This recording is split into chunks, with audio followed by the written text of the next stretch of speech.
오늘 수요 예배를 시간을 통해서 지난 주일 오후 시간 창세기 할 때 변화산 사건에 대해서 잠깐 말씀을 드렸습니다만, 오늘 수요 예배 시간에 짧은 시간을 통해서 변화산 사건이 왜 중요한지 같이 잠시 생각을 해보려고 합니다. 첫 번째로 생각해 보려고 그러는 것은 우선 복음서의 중요성에 대해서 생각을 해보려고 합니다. 복음서의 중요성을 말씀드리겠다 그러는 건데, 서두로 말씀을 드리면 우리는 계속 이렇게 말합니다. 구약은 또 어떻게 구성되어 있느냐? 모세 오경이 구약의 중심이다라고 말씀을 드리죠. 그래서 선지자들이 백성들을 치리할 때 반드시 뭘 근거로 한다? 모세 오경, 모세가 말씀하신 5개의 책을 중심으로 해서 그 책의 내용들을 가지고, 율법이죠, 그걸 가지고 백성들을 치리하게 되겠죠. 신약 성경의 경우는 어떻습니까? 마찬가지죠. 복음서가 기준이 되겠죠. 그래서 사도들이 교회를 치리할 때에 뭘 근거로 해서, 그죠? 복음서를 근거로, 예수님이 하신 말씀을 근거로 해서 이제 체리하게 되는 것을 우리가 보게 됩니다. 그러면 신약이든 구약이든 성경 전체는 기준이 뭐가 될까? 예수님이 기준이 됩니다. 그죠? 그래서 구약 성경은 오실 메시아 예수님을 기준하면서 말씀하시고, 신약 성경은 오신 메시아 예수님을 기준해서 말씀하는 장면들이 우리가 보게 됩니다. 그죠? 그래서 한마디로 말하면 성경은 곧 기준이 뭐다? 예수님이다. 그죠? 그 예수님이 어디에 기록되어 있어요? 복음서에 기록되어 있죠. 그래서 복음서가 그런 점에서 보면 성경에 아주 중요한 키를 가지고 있다. 그죠? 그러니까 구약 성경에서 어떤 사건이 벌어졌고 어떤 일들이 있었더라도 복음서에서 예수님이 그 사건에 대해서 어떻게 말씀하시느냐가 기준이 되는 거죠. 그죠? 이거 대단히 중요합니다. 대단히 중요합니다. 그죠? 노아 홍수가 왜 벌어졌고, 롯의 그런 막 소금 기둥, 불 기둥 이런 것들이 왜 벌어졌는지, 그죠? 여러 가지로 얘기해 볼 수 있는지 모르지만 신약 성경에 와서 예수님께서 하시는 말씀이죠. 예수님이 노아 홍수가 됐던, 롯의 그런 소금 기둥이 됐던, 그죠? 이유, 원인은 같다, 이렇게 말하고 있죠. 예수님이 이렇게 진단한 기준의 원인은 뭐였습니까? 시집가고 장가가고 장사하고 집 짓고 이런 거였잖아요. 그죠? 노아 홍수도 마찬가지고 롯의 사건 속에서도 마찬가지죠. 그러니까 우리에게 무엇을 말하고 싶은 거예요? 아주 중요하게 우리에게 말씀하는 내용이 뭐냐 하면 바로 그거죠. 예수님이 기준인데, 그죠? 그러니까 뭐 노아 홍수 때 무슨 뭐 여러 가지 많은 일이 있었고, 소돔 고모라 때 많은 일이 있었지만 결국은 뭐냐? 결국은 시집가고 장가가고 장사하고 집 짓고 이런 것 때문에 망한 거다. 그렇게 말씀하시는 내용의 기준이 뭡니까? 하나님, 즉 말씀, 즉 영에는 관심이 없고 어디에만 관심이 있었다? 육신이요, 이 세상이요, 그죠? 거기에만 관심 있는 신앙을 산, 그것이 멸망의 이유다. 그러니까 구약 성경뿐만 아니라 성경 전체는 한마디로 말하면 그예요. 하늘에 계신 내 아버지의 뜻대로 행하는 자래야. 근데 신앙생활을 어떻게 한다는 거예요? 하나님의 뜻과 상관없이 거기다가 뭘 집어넣는 거예요? 자기의 생각을 슬며시 자기의 생각을 집어넣어서 어떻게 돼요? 하나님 말씀도 아니고, 그죠? 성경에 그런 말씀들이 종종 등장하는데 그건 어떤 모습이었습니까? 악한 영의 모습이죠. 하나님의 말씀에다 뭘 집어넣는 거예요? 자기의 생각을 집어넣는 거죠. 그게 악한 영이 전문적으로 하는 짓이죠. 근데 성경에 사람들에 대해서 그렇게 말한다는 말, 이 진노의 자식들아, 그죠? 이 마귀의 자식들아, 이렇게 말하죠. 그럼 왜 마귀의 자식이고 진노의 자식이냐? 똑같은 짓을 한다는 거예요. 하나님의 말씀에다가 뭘 집어넣어요? 자기 생각, 자기 감정, 자기 느낌, 자기 지식을 집어넣어서 어떻게 돼요? 그거를 버무려 버리는 거예요.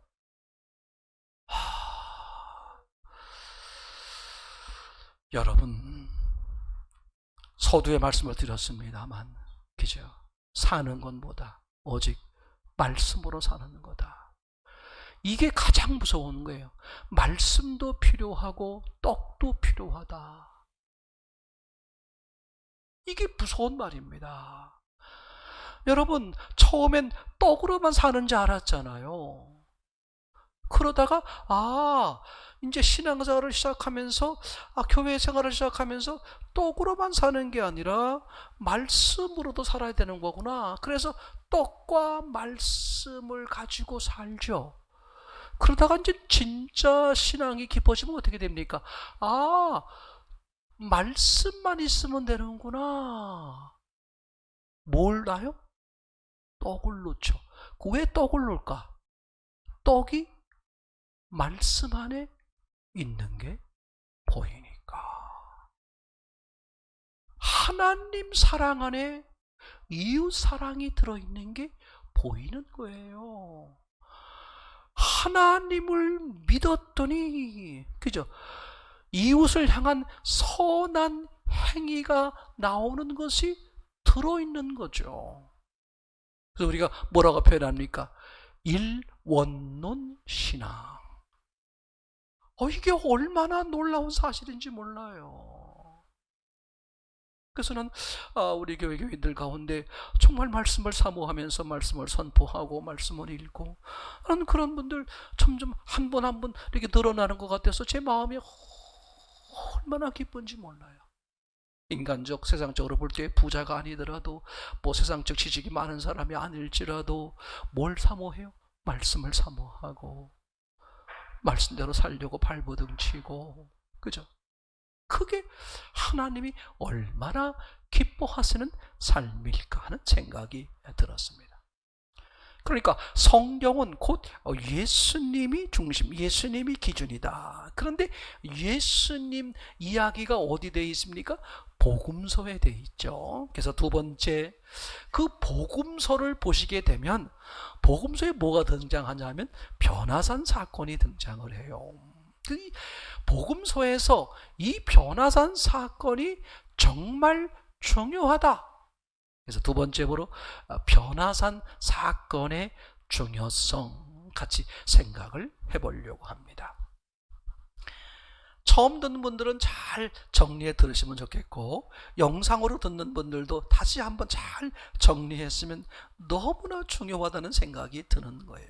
중구난방식으로 성경을 볼 것이 아니라 하나님이 말씀하시려고 하시는 방향대로 성경을, 즉 있는 대로 볼 때 하나님의 뜻을 바르게 알 수 있고 성령이 더욱 충만하게 역사하는 그런 믿음이 되잖아요. 변화산 사건, 그죠? 예수님이 제자들과 함께 산 꼭대기에 올라가는 사건이라고 표현할 수 있는데, 이게 마태복음, 마가복음, 누가복음 세 군데에 기록되어 있고 요한복음엔 기록되어 있지 않다. 이런 점에서 중요하다. 변화산 사건이 어떤 의미이길래 왜 요한복음엔 기록되지 않았을까 하는 이야기가 되겠고, 위치로 보면 변화산 사건이 마태복음에는 28장 중에 17장에 기록되어 있어요. 이게 무슨 얘기냐 하면, 변화산 사건 예수님이 이제 마태복음에서의 예수님이 쭉 가시다가 변화산 꼭대기 정상에 올라가기까지의 장수가 훨씬 더 많다 그런 뜻입니다. 28장 중에 17장이니까 17장까지 변화산을 향해 올라가시다가 17장 이후로 28장까지 변화산에서 내려오셔서 활동하시는 이런 모습으로 기록되어 있죠. 마가복음은 16장 중에 변화산 사건이 9장에 기록되어 있습니다. 여전히 변화산 꼭대기에 올라가는 앞쪽이 약간 더 길죠. 16장에서 9장에서 내려와서 16장. 누가복음에선 24장 중에 변화산 사건이 9장에 있습니다. 그러니까 변화산에 올라가기까지의 장수는 짧고 변화산을 넘어서 9장부터 내려와서 24장까지의 시간이 길게 돼 있다. 아니 목사님, 그게 무슨 의미가 있습니까? 아주 중요한 의미가 있다. 왜 하나님이 변화산을 그렇게, 마태복음에서는 변화산 전의 내용이 많이 기록되어 있고 또 마가복음도 그렇고 누가복음은 변화산 후의 내용이 많이 기록되어 있고 요한복음엔 왜 변화산 자체가 등장하지 않을까? 어떤 의도를 가지고 왜 그렇게 기록하셨느냐, 이 점을 생각을 해보게 되는 것이죠. 그렇죠? 그러면 변화산 전과 변화산 후의 내용이 아주 극도로 달라지는 특징이 있습니다. 예를 들면 변화산 전 내용, 즉 변화산에 올라가기까지의 그 내용을 보게 되면 주로 기적, 그 복음서에 나오는 기적 사건들이 주로 그 변화산 올라가기 전에 기록되어 있는 거죠. 그리고 변화산 정상에서 무슨 일이 벌어집니까? 그죠? 예수님이 이제 제자들에게 물어보는 것으로 시작을 하죠. 사람들이 나를 누구라고 하느냐? 그죠? 그럼 너희는 나를 누구라고 하느냐? 대표적으로 베드로가 말하는 장면이 나오죠. 주는 그리스도시요 살아계신 하나님의 아들입니다. 이제 그런 고백이 있은 후에 산에 올라가셔서 예수님이 변화하시는 모습으로 이제 그 사건이 얘기가 되겠죠. 그러면서 그죠? 예수님이 환하게 변하시면서 등장하는 세 인물이 있었습니다. 예수님과 누구였습니까? 모세, 또 엘리야. 그죠?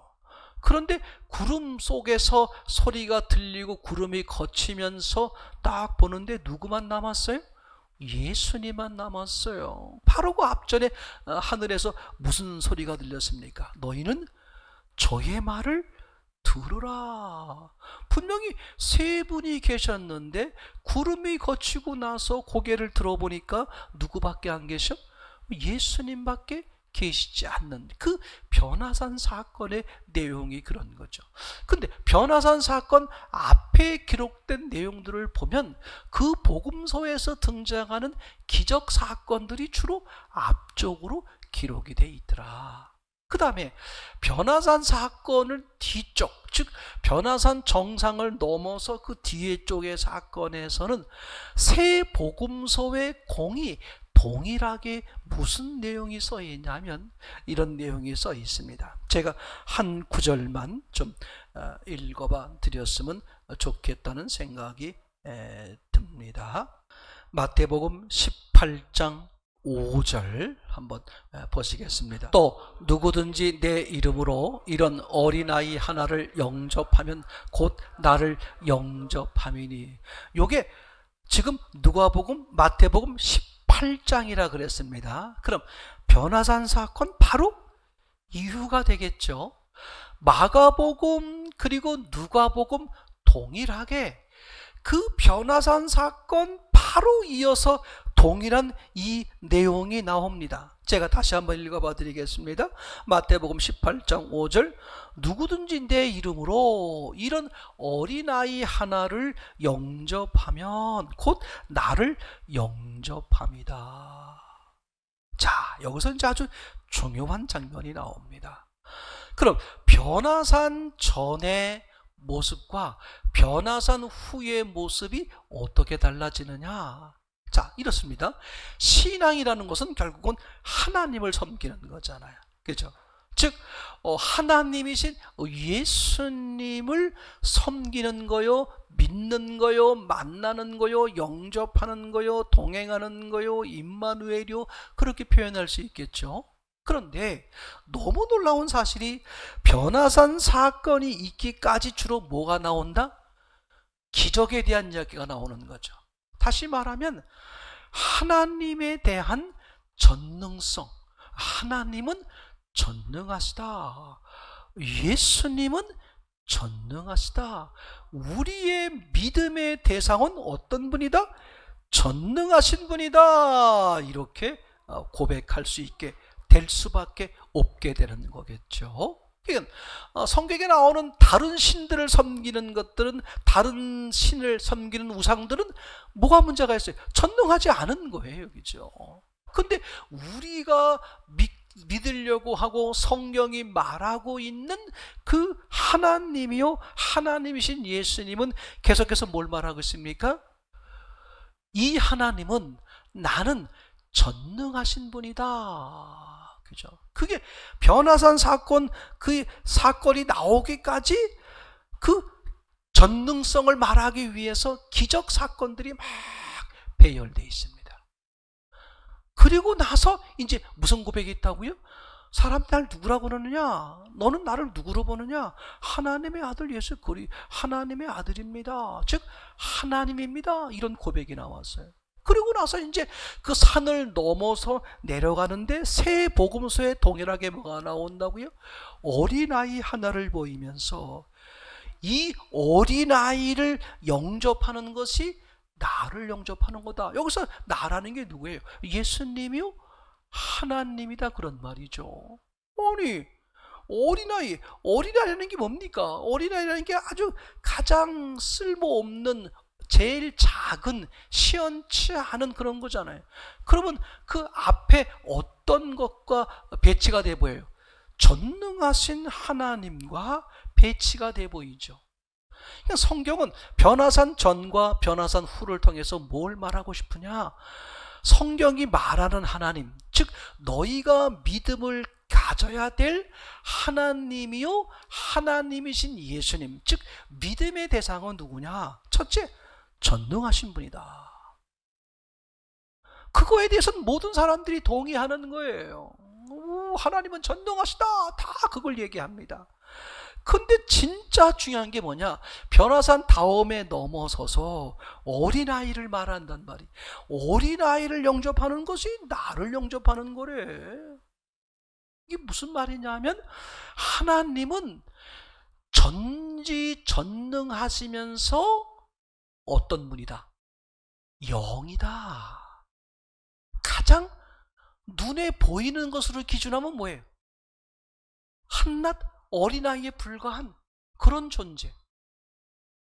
그러니까 신앙의 대상, 믿음의 대상은 뭐냐? 전능하신 하나님이실 뿐만 아니라 어떤 분이어야 돼? 영이신 하나님. 이 두 가지가 다 받아들여지는 그 하나님일 때 그게 진짜 믿음의 대상이다. 여기서 이제 많은 사람들이 신앙생활을 하면서 어떻게 돼요? 실패하거나 잘못된 길을 걸어가는 경우가 종종 있는 것을 보게 되는 거죠. 뭐만 추구합니까? 하나님은 전능하시다, 전능하시다, 전능하시다. 그것만 생각하는 거예요. 그죠? 근데 성경은 이 변화산 사건을 가지고 뭘 설명하고 계세요? 하나님은 전능하시면서 동시에 어떤 분이다? 보이는 것으로 기준해서 볼 때 가장 하찮은, 보이지 않는 거니까 그걸 어린아이요 이렇게 표현하는 거죠.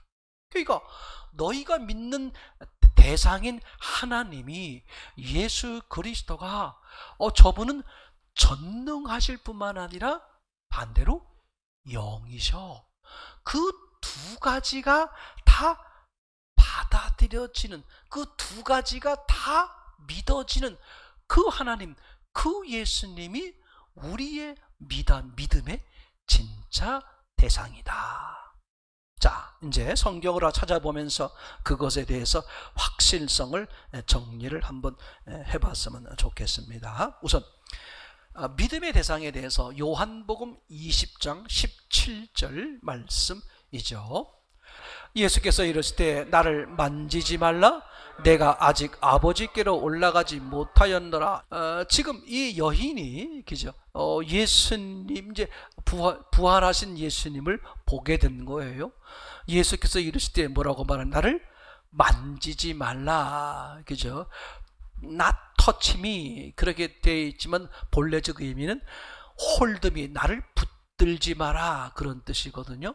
예수님이 지금 이 여인이 이렇게 무덤가에 와 보니까 어떤 일이 벌어졌습니까? 무덤 문이 열렸는데 예수님이 안 보이시는 거예요. 얼마나 놀랬겠어요, 그죠? 그래서 막 울고 있는데 무덤지기 같은 분이 나타난 거예요. 왜 우느냐? 내 주가 없어졌습니다. 이제 마리아야 이렇게 이제 부르면서 이렇게 이건 이분이 바로 예수님이야? 너무나 놀래가지고 어떻게 돼요?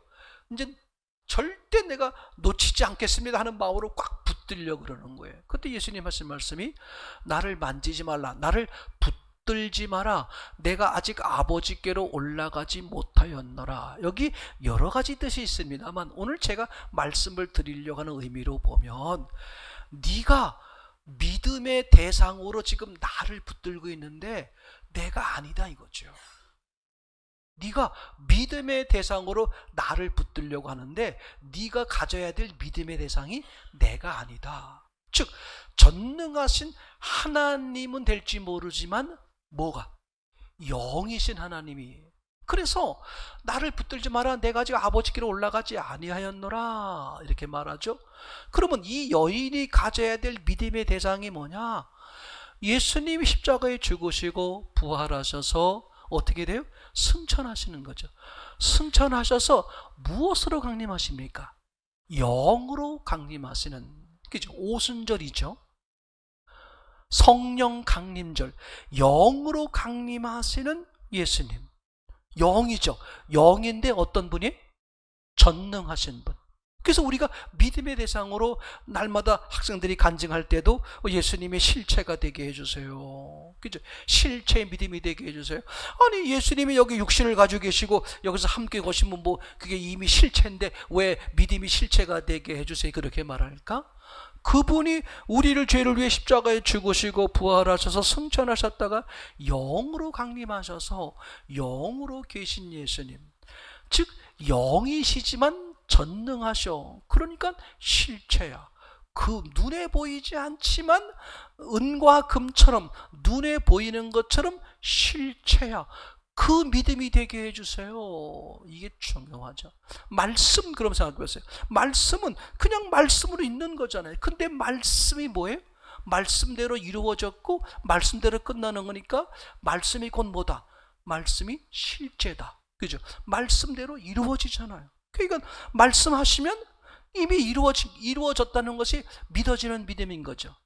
이게 얼마나 중요한 우리의 신앙의 요소인지 모릅니다. 자, 성경을 더 찾아보겠습니다. 요한복음 20장 13절, 천사들이 가로되 여자여 어찌하여 우느냐? 가로되 사람이 내 주를 가져다가 어디 두었는지 내가 알지 못함이니이다. 지금 여인이 왜 울었다고 말하고 있냐 하면 무덤이 열린 거예요. 근데 무덤이 열리는데 뭐가 없어요? 예수님이 없는 거야. 이렇게 말합니다. 여자여 어찌하여 우느냐? 가로되 사람이 내 주를 가져다가 어디 두었는지 내가 알지 못합니다. 그러니까 지금 이 여인은 그 죽은 시체죠. 예수님의 시체를 무엇으로 여긴다? 내 주, 내 믿음의 대상으로 여긴다. 그러니까 이 여인은 결국은 무슨 믿음이다? 시체 믿음이다, 그런 얘기예요. 이게 믿음의 대상이 아니라는 거예요. 아주 중요합니다. 그러고 보면 육신의 예수님이 제자들과 함께 있는 동안에 3년 내지 3년 반 동안 함께 활동하시면서 뭐 믿음도 고백하고 다 그렇게 했습니다만, 그죠? 그리고 부활하신 예수님을 만져보기도 했습니다만, 마지막엔 어떤 일이 벌어졌습니까? 다시 고기 잡으러 갔다. 무슨 뜻이에요? 그죠? 진짜 예수님을 전능하시면서 영이신 하나님이신 예수님을 만났다, 못 만났다? 못 만났다. 그러니까 믿음의 대상이 뭔지를 너무나도 명백히 말해주는 거잖아요. 그죠? 성경을 더 보겠습니다. 마가복음 5장 23절. 이런 믿음이 좋은 것으로 얼마든지 착각을 할 수 있단 말이죠. 전능하신 하나님 쪽만 생각하다 보면 말이죠. 내용이 뭐냐 하면, 회당장 야이로에 대한 이야기가 되겠습니다. 많이 간구하여 가로되 내 어린 딸이 죽게 되었사오니 오셔서 그 위에 손을 얹으사 그로 구원을 얻어 살게 하소서 하거늘. 일단 이 회당장은 대단한 믿음을 가지고 있다. 죽임 직전에 어떤 성경엔 금방 죽었다고 표현하고 있어요. 근데 예수님께 와가지고 뭐라고 말해? 예수님이 오셔서 기도하면 우리 아이가 살아납니다. 병이 낫습니다. 이렇게 말하는 거죠. 제가 네팔에 가보니까 말씀드렸습니다만, 그죠? 그 집에 아이들 중에 하나 이름이 야이로야, 야이로. 그러니까 그 목사님이 아마 지어주신 것 같아. 왜 지어줬겠어요? 야이로처럼 큰 믿음을 가져라 이러는 거잖아요. 근데 지금 여기서 말하는 이 야이로는 어때요? 큰 믿음처럼 보이는 거죠.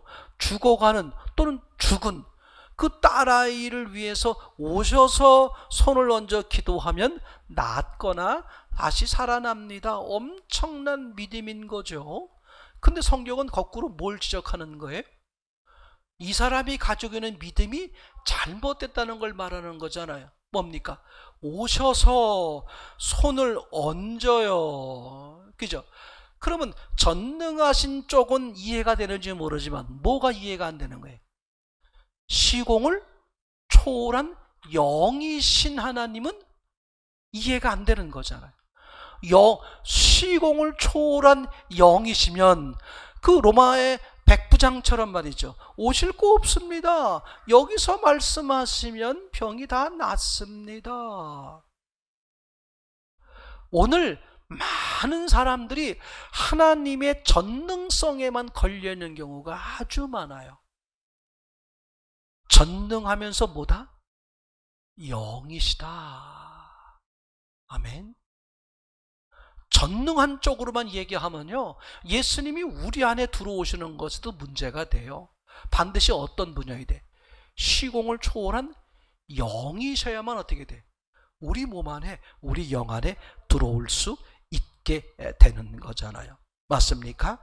아주 중요하죠. 그러니까 하나님을 믿되 어떤 하나님을 믿는 거 해당자군? 시공에 제한받는, 예수님을 믿되 시공에 제한받는 분으로 믿는 건, 이건 온전한 신앙이 아닌 것이고, 맞습니까? 반드시 살아가는 과정 속에 사단이 벌어질 수밖에 없는 것이죠. 결론입니다. 그래서 보세요. 전능하시면서 영이신 하나님이기 때문에 우리에게 어떻게 다가오시는 거예요? 말씀이야. 맞나요? 예. 그리고 광야에서 많은 일들이 벌어져요. 우리 일상생활 가운데 많은 일이 벌어집니다. 근데 많은 일이 벌어진다? 하나님이 허락하셨다? 하나님이 허락하셨다 그러면 반드시 하나님이 뭐가 있는 거다? 의지가 있는 거다. 하나님의 의지를 성경으로 말하면 뭐가 되는 거예요? 말씀이죠. 그러면 어떤 사건 속에서 하나님의 의지가 뭘까, 의도가 뭘까를 알려면 반드시 뭘 근거해야 돼? 성경이야. 그래서 신앙생활을 하려면, 그죠? 밤 12시, 새벽 2시 비가 창창 오는 날 기도했더니 뭘 보여주더라가 아니라 뭐예요? 평소에 우리에게 주셨던 이 말씀을 근거하는 거예요. 말씀을 깊이 묵상하고 말씀 속에 살면서, 맞습니까? 그리고 삶을 살다 보면 어떻게 됩니까? 그 삶 속에서 이 말씀이 부딪혀 오고 말씀이 들려오고 말씀이 실제가 되고 말이죠. 맞습니까? 전능하시면서 영이신 하나님, 그분이 우리의 뭐예요? 믿음의 대상인 것이죠. 전능하신데 영이시니까 뭐밖에 없어? 말씀밖에 없어. 분명히 말씀드립니다. 절대 말씀 소홀히 하지 마세요. 그 어떤 것보다도 중요한 게 말씀이에요. 그죠? 상황 판단할 때 사람은 어떻게 판단합니까? 내가 가지고 있는 모든 지식과 모든 경험을 다 토대로 하잖아요. 그게 말씀에 서 있지 않으면 내 딴엔 정직하게 최선을 다해서 판단하고 결정했는데 얼마든지 하나님의 뜻과 다를 수 있는 거잖아요. 제가 성경을 읽다가 이거 하나를 또 한 번 발견하게 됐는데, 사사기를 거치면서 그저 백성들이 계속 그렇게 하다가 원망하잖아요.